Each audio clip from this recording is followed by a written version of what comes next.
There's always an open invite by Jesus. Isaiah chapter 1 verse 18 says, "Come, let us reason together.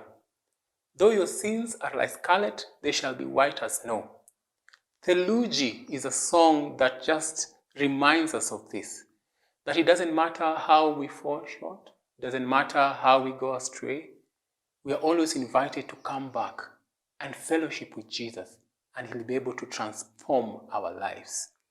Enjoy this song by Beat of the Heart Music School students. God bless you.